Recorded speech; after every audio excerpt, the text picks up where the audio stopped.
আল্লাহ তুমি আমার মাফ করে দাও, আমি পাপী, আমি অপরাধী, আমার তুমি মাফ করে দাও, কবরে কান্দায়ও না। আল্লাহ মানুষের প্রথম বিপদ হলো মরণ, দ্বিতীয় বিপদ হলো কবর, তৃতীয় বিপদ হলো কিয়ামতের ময়দান।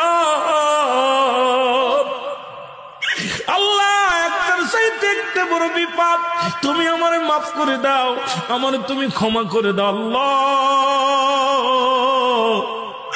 ও আল্লাহ তুমি আমারে মাফ করে দাও, আল্লাহ তুমি আমারে মাফ করে দাও, আমি পাপী, আমি অপরাধী, আমারে তুমি মাফ করে দাও, কবরে কান্দায়ও না। আল্লাহ মানুষের প্রথম বিপদ হলো মরণ, দ্বিতীয় বিপদ হলো কবর, তৃতীয় বিপদ হলো কিয়ামতের ময়দান। আল্লাহ একটার চাইতে একটা বড় বিপদ, তুমি আমারে মাফ করে দাও, আমারে তুমি ক্ষমা